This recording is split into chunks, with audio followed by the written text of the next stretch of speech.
Draga i poštovana braćo i sestre, u našim korizmenim katehetskim propovjedima došli smo danas, obrađujući 7 svetih sakramenata, do razmišljanja o sakramentu ženidbe, u čemu nam najbolje može pomoći Sveto pismo, naš katehizam, ali i analiziranje situacije u kojoj se nalazimo i živimo danas na početku 21. stoljeća. Ljubav koja dolazi od Boga ne poznaje granice niti u kakvome smislu. I to je razlog zašto se dvoje ljudi, muž i žena, obvezuju da će živjeti zajedno za cijeli život. A u vremenu u kojem živimo, u vremenu možemo reći sveopćeg relativizma kojim je naše vrijeme obilježeno, brak je kao institucija također na udaru kao i mnoge druge vrijednosti. Krist Gospodin uzdigao je na dostojanstvo sakramenta ženidbeni savez među krštenima, kojim muška i ženska osoba međusobno uspostavljaju zajednicu svega života po svojoj naravi usmjerenu k dobru supruga i potom k rađanju i odgoju potomstva. Sveto pismo započinje stvaranjem muškarca i žene na sliku i priliku Božju, a Sveto pismo završava prikazom svadbe Jagančeve u knjizi Otkrivenja. Intimna zajednica bračnoga života i ljubavi koju je Stvoritelj utemeljio i providio vlastitim zakonima sazdaje se ženidbenim ugovorom. Sam je Bog začetnik ženidbe. Zvanje za ženidbu upisano je u samu narav muškarca i žene, kakvi su izišli iz ruke Stvoriteljeve. I ženidba nije iz ustanova isključivo ljudska, unatoč brojnim promjenama kojima je mogla biti podvrgnuta tijekom minulih stoljeća i u današnje vrijeme. Ona je ipak božansko djelo. Premda dostojanstvo te ustanove ne izlazi posvuda jednako na vidjelo, ipak u svim se kulturama javlja stanoviti smisao o uzvišenosti bračnog sjedinjenja, jer je spas kako osobe, tako i ljudskog i kršćanskog društva tijesno povezan sa sretnim stanjem u bračnoj i obiteljskoj zajednici. Bog koji je čovjeka iz ljubavi stvorio, pozvao ga je na ljubav kao osnovno urođeno zvanje svakog ljudskog bića. Čovjek je naime stvoren na sliku i priliku samoga Boga koji je ljubav. Budući da je Bog stvorio muško i žensko, njihova uzajamna ljubav postaje slikom neprolazne ljubavi kojom Bog ljubi čovjeka. To je nešto dobro, itekako dobro u očima Stvoriteljevim, pa treba biti dobro i u očima našim. I ta ljubav koju Bog blagoslivlje namijenjena je plodnosti i da se ostvari u zajedničkom dijelu očuvanja stvorenja, kao što čitamo u knjizi Postanka, i blagoslovi ih Bog i reče im: plodite se i množite i napunite zemlju i sebi je podložite. Sveto pismo potvrđuje da su muškarac i žena stvoreni jedno za drugo. Nije dobro da čovjek bude sam. Žena, meso od mesa njegova, njemu sučelice, njemu jednaka i sasvim bliska, darovana mu je od Boga kao pomoć, predstavljajući tako Boga od kojega nam pomoć dolazi. Stoga će, kao što čitamo u Svetom pismu, muškarac ostaviti oca i majku da prione uza svoju ženu i bit će njih dvoje jedno tijelo. Da to znači neprolazno jedinstvo njihovih dvaju bića, sam Gospodin pokazuje podsjećajući kakav je bio u početku sam naum i nakana Stvoritelja. Više nisu dvoje, nego jedno tijelo. Svetost i posebnost. Draga braćo i sestre, svaki čovjek ima iskustvo zla i grijeha oko sebe i u sebi. To se iskustvo zla i grijeha osjeća i u odnosima muškog i ženskog. Njihovo je sjedinjenje oduvijek ugrožavano neslogom, težnjom za gospodarenjem, nevjerom, često puta ljubomorom, sukobima, a sve to može voditi do mržnje i do raskida. Taj se nered može očitovati oštrije ili manje oštro i može biti bolje ili pak slabije obuzdavan. Vjera nas uči da taj nered, kojeg sa žalošću konstatiramo, ne proizlazi iz naravi muškarca i žene, niti iz naravi njihovih odnosa, nego kao posljedica grijeha. Raskid s Bogom, prvi grijeh, ima za prvu posljedicu raskid zajedništva muškarca i žene. Njihovi su odnosi izopačeni uzajamnim optužbama, njihova uzajamna privlačnost, dar samog stvoritelja izokreće se u odnose požude, gospodarenja. Divan poziv muškarca i žene da budu plodni, da se množe, da sebi podlože zemlju, opterećen je i porođajnim bolima, umorom od rada. Braćo i sestre, da bi liječili rane grijeha, muškarac i žena trebaju pomoć milosti kojim Bog u svom beskrajnom milosrđu nikada nije uskratio. Bez te pomoći muškarac i žena ne mogu ostvariti svoje životno jedinstvo za koje ih je Bog u početku stvorio.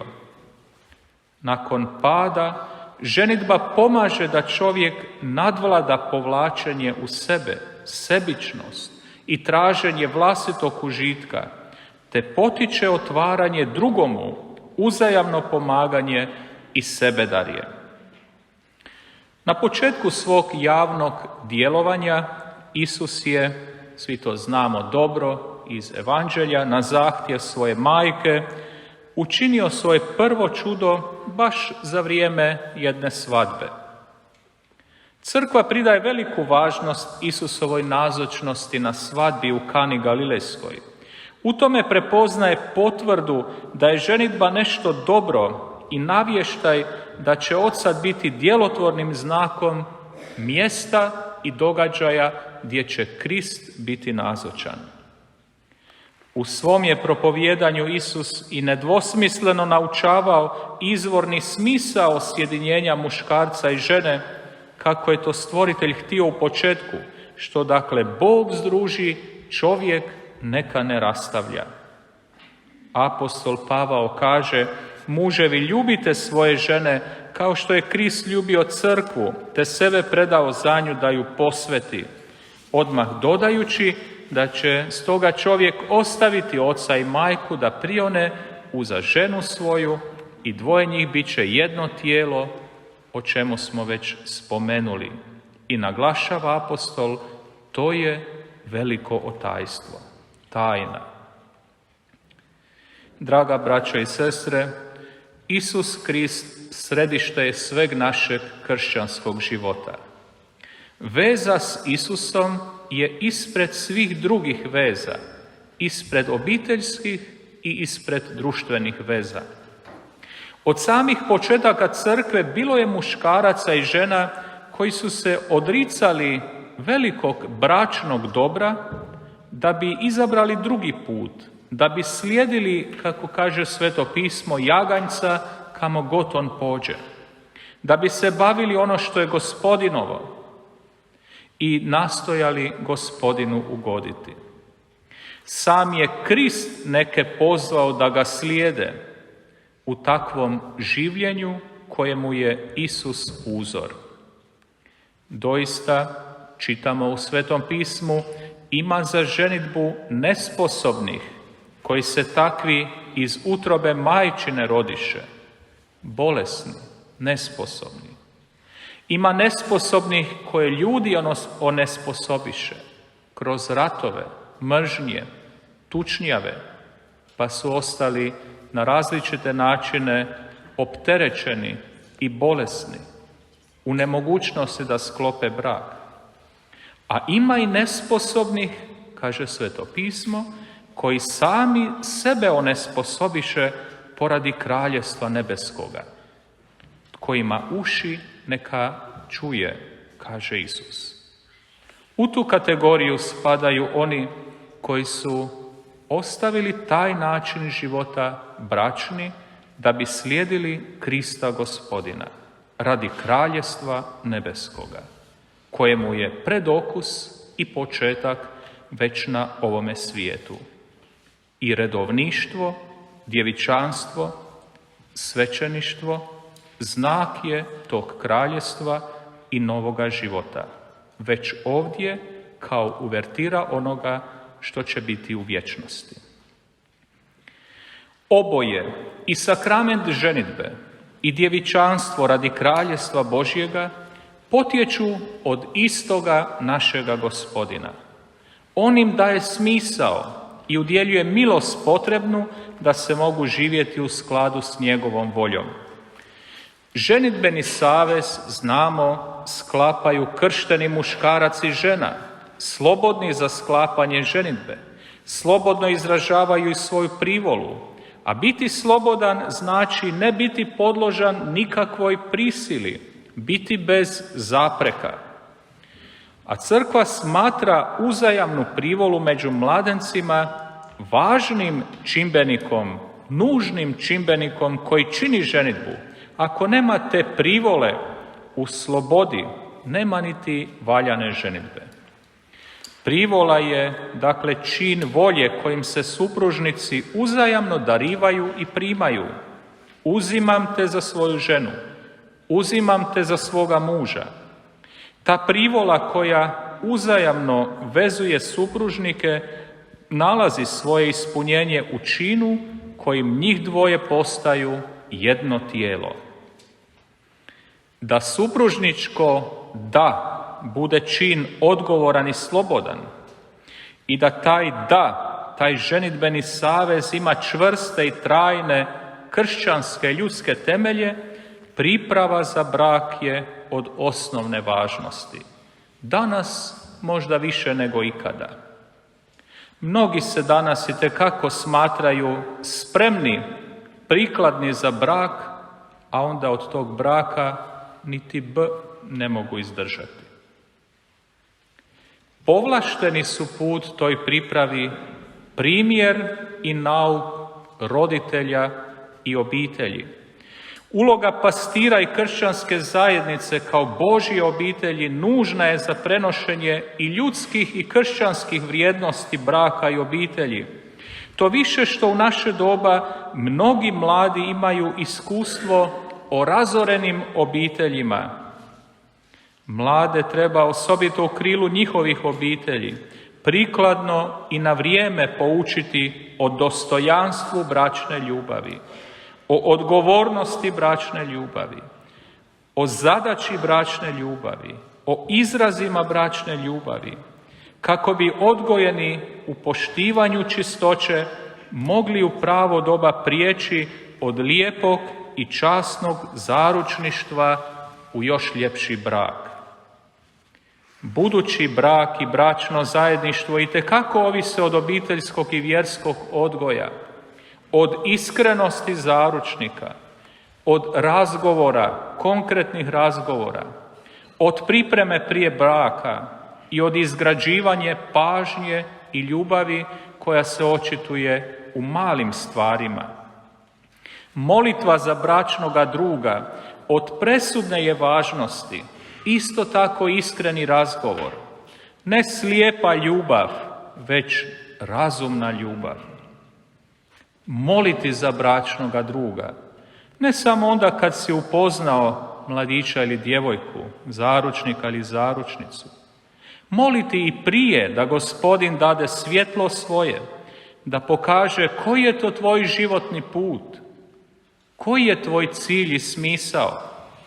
Moliti da Gospodin dade tvome životu i tvome srcu osobu po svojoj volji i da je možeš s ljubavlju prihvatiti u dobru i u zlu, u zdravlju i u bolesti, kroz sve dane života svoga. Draga braćo i sestre, kad govorimo i razgovaramo s mladencima, često puta volimo spomenuti: istina je, sjećate se onih prvih koraka, prvog titraja vašega srca, kada ste osjetili da se nešto događa, kada je nekakva zaljubljenost došla na djelo, kada ste osjetili da je lijepi razgovor ili prijateljstvo još došlo do neke više razine, da se osjeti iskra ljubavi, da se osjeti neka privlačnost.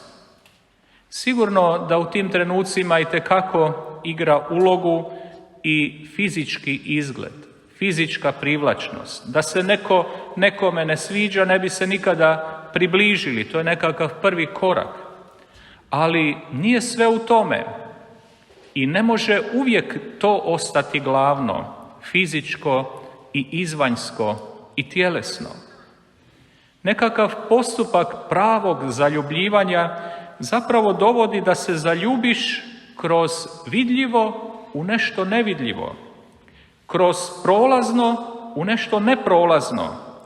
To je pravi smisao ljubavi koja raste i napreduje.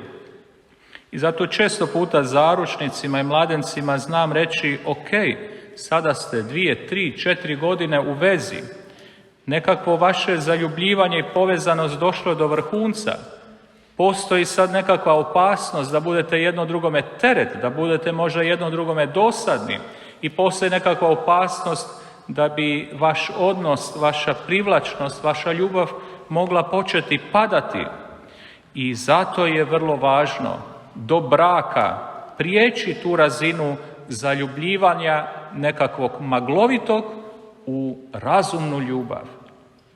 Trebam se zaljubiti u nešto što je u tvome srcu. Trebam se zaljubiti u nešto što je Bog utkao u tvoje biće, što nije vidljivo na van. Treba se zaljubiti u nešto što se neće mijenjati i što neće proći ni onda kad ostariš, kad oboliš, kad promijeniš svoj izgled, kad mladost prijeđe u starost ili zdravlje u bolest. Do braka, do ženidbe, do te sudbonosne odluke potrebno se zaljubiti u to bitno što ostaje, što vrijedi i što ljudsko oko teško prepoznaje, ali srce itekako može osjetiti. Draga braćo i sestre, molimo danas i u ovoj svetoj misi osobito za naše mlade u našoj župi, domovini i svijetu, koji razmišljaju o sakramentu svete ženidbe, koji su našli i utrli već taj put koji ih prema tome vodi, da budu vođeni Božjim duhom, ljubavlju, da budu vođeni iskrenošću, da budu vođeni raspoloživošću prihvatiti onoga kojega njihovo srce odabralo, kojega im Gospodin daruje na životnom putu. Da bi mogli jednog dana izreći iskrena srca tu privolu, taj svoj da, jedni pred drugima i pred Gospodinom. Privolu kojom se ženidbeni drugovi uzajamno daju i prihvaćaju zapečaćuje sam Bog. Zato se to čini u crkvi, pred Isusovim oltarom, na posebnom mjestu, posebno svečano odjeveni, dopraćeni, kada je to dvoje mladih ljudi u središtu i ljudske i Božje pažnje. Iz njihova saveza, iz njihove riječi, iz njihove privole rađa se također pred društvom ustanova koja je po Božjoj odredbi trajna. Supružnički savez uključen je u savez Boga s ljudima. Prava bračna ljubav uzdignuta je na taj način u božansku ljubav. I ženidbeni vez uspostavljen je dakle od samoga Boga, tako da među krštenima sklopljena, izvršena ženidba nikad ne može biti razriješena. Taj vez koji proizlazi od slobodnog ljudskog čina supružnika, izvršenja ženidbe, neopoziva je stvarnost iz koje proizlazi savez zajamčen Božjom vjernošću. Bračna ljubav po samoj svojoj naravi traži tu nepovredivu vjernost. Biti vjeran, ostati vjeran. To je posljedica dara samih sebe kojim su se supružnici jedno drugome darovali. Ljubav želi biti neopoziva. Ne može ljubav biti do neke drugačije odredbe. Ili je ljubav, ili nije ljubav. To prisno sjedinjenje kao uzajamno darivanje dviju osoba i dobro djece zahtijevaju punu vjernost bračnih drugova i njihovo nerazdruživo jedinstvo. Draga braćo i sestre, vrijeđa se dostojanstvo mladića i djevojke kada jedno ili drugo kažu pa idemo probati, idemo se vjenčati, pa ako ne bude išlo rastaćemo se. Pa već je to pogrešan pristup u samome startu. Već razmišljaju na kraj, nisu niti složili u srcu da se vole. Kako ne pomisle da pri tome jedno drugo vrijeđaju kad kažemo idemo probati? Znači nisam te ni zavolio ako sam te već spreman otpustiti, ostaviti, zaboraviti. Idemo probati, pa kako bude, bude. Riječi su to kukavice, bijeg pred nevoljom, manjak ljubavi na samom početku. Površnost i prepreke su to koje ne dopuštaju da se zapravo istinska ljubav u srcu zapali. Draga braćo i sestre, može izgledati teško, može izgledati čak i nemoguće za cijeli se život vezati uz jedno ljudsko biće. Stoga je još potrebnije navještati dobru vijest da nas Bog ljubi potpunom i neopozivom ljubavlju. Ako je brak slika Boga prema crkvi, prema tebi i meni, onda kako Bog prema tebi i meni postupa, tako bi i u braku trebali jedni prema drugima postupati. Ako Bog je s nama toliko strpljiv, ako Bog nama toliko oprašta, ako je Bog prema nama toliko dobar i milosrdan, ako Bog nama oprašta, zaboravlja grijehe, kakvi smo mi jedni prema drugima? Upitnik.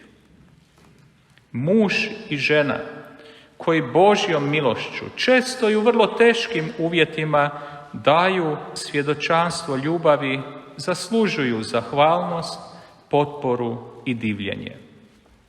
Znamo, braćo i sestre, s druge strane, da ima prilika kada bračni suživot postaje praktički nemoguć, težak, nepodnošljiv. Nismo slijepi pred time. I od vas ste mnogi to osjetili. Možda jednom, dva put, više puta. Možda je to trajno stanje. U takvim slučajevima crkva i dopušta tjelesnu rastavu i prekid zajedničkog stanovanja. Supružnici ne prestaju biti muž i žena pred Bogom i nisu slobodni za sklapanje novih veza. Ali u takvom teškom stanju najbolje rješenje je bilo, ako je moguće, pomiriti se. A kršćanska je zajednica pozvana pomagati tim osobama da u takvom stanju žive kršćanski, voljeti ih ljubavlju, razumjeti taj križ i razumjeti teret kojeg nose. S druge pak strane, mnogi razlozi zbog kojih se danas događaju rastave doista su žalosni. Više mi se ne sviđa, nismo isti karakter, nemamo iste poglede, nismo više jedno drugome zanimljivi, ohladila se ljubav, uplitanje u tuđi brak ili dovođenje druge osobe u vlastiti brak. Sve to na kraju krajeva više manje svjedoči o nedostatku istinske ljubavi, o grešci na početku ili bolje rečeno o igri s brakom i djecom, a s time se ne bi smjelo poigravati. Iako su govorili volimo se, poznajemo se, zauvijek ćemo biti skupa. Nešto je istinskog nedostajalo i nedostaje. Draga braćo i sestre, u naše doba u mnogim zemljama brojni katolici i pribjegavaju razvodu po građanskim zakonima, te građanski sklapaju neke nove veze.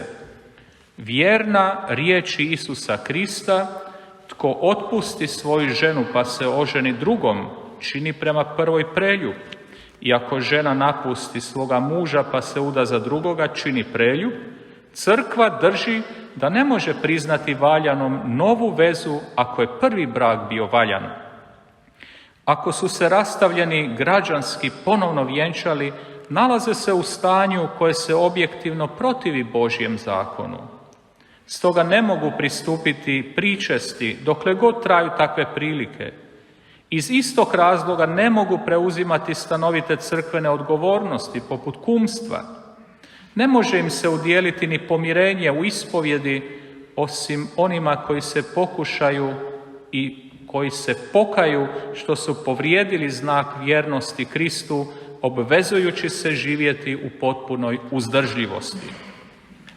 Prema kršćanima koji žive u takvom stanju i koji često čuvaju vjeru, te žele kršćanski odgajati djecu, potrebno je da sva vjernička zajednica iskazuje pozornu skrb, kako se ne bi u takvom stanju osjećali odijeljenima od crkve, odbačenima od crkve.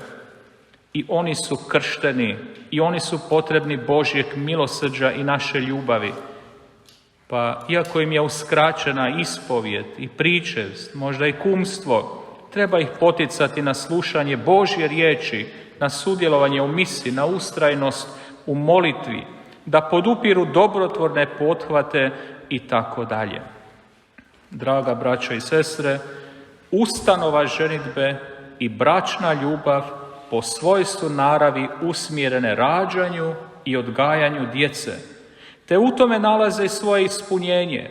Djeca su najdragocjeniji dar braka i uvelike pridonose dobru samih roditelja. Bračni život ženidbenih drugova, kojima Bog nije udjelio imati djecu, bez obzira na to, može u ljudskom i kršćanskom pogledu biti sasvim osmišljen.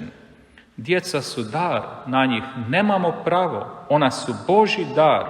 Ima brakova u kojima je teško ili nemoguće imati djecu, ali i ta ženidba može odsijevati plodnošću ljubavi, prihvaćanja drugih i prihvaćanja žrtve. I pred kraj našeg razmišljanja treba spomenuti one osobe koje su zbog određenih uvjeta u kojima moraju živjeti, što često možda i ne ovisi o njihovoj volji i želji, u teškoći naći ženidbenog druga. Osobe koje su često i blize Isusovom srcu, te zaslužuju ljubav i skrb crkve i njezinih pastira. Velik broj osoba koje nisu u braku. Ima onih koji u takvom stanju žive u povezanosti s Kristom, u duhu blaženstva, čineći dobro, uzorno služeći Bogu i bližnjemu. I svima takvima moraju biti otvorena vrata domova, vrata obitelji, vrata ponajprije velike obitelji koja je crkva. Nitko na ovom svijetu nije lišen obitelji. Crkva je svima, oženjenima, neoženjenima, rastavljenima, onima koji trpe, dom i obitelj. Crkva je svima utočište u koje ponajprije dolaze umorni i opterećeni. Spomenimo i podsjetimo se na samom kraju koji su to teški grijesi protiv ženidbe. Preljub, mnogoženstvo, odbacivanje plodnosti i rastav. Katolička crkva, kao što smo spomenuli, dopušta tjelesnu rastavu uz trajanje ženidbene veze kada zajednički život iz različitih teških razloga postaje praktički nemoguć, premda i dalje crkva želi pomirenje tih ljudi. To nije razrješenje i supružnici nisu slobodni sklapati novu vezu, ali je to odvajanje pomoć da se sačuva fizičko i psihičko zdravlje onih koji nose teret braka. Neka nam svima, draga braćo i sestre, ovo razmišljanje pomogne u porastu ljubavi prema svetosti braka i obitelji, te naše molitve unesimo u svetu misu, zahvalni za naše djedove i bake, zahvalni za naše roditelje, zahvalni za sve one koji danas žive na svijetu, živeći i njegujući ljepotu i svetost bračnoga života, moleći za mlade i djecu i buduće naraštaje crkve i domovine da čuvaju tu svetu vrijednost, prenoseći život, gajeći obiteljske vrijednosti, ono dobro koje je Bog stavio u srce i u živote muškarca i žene. Amen.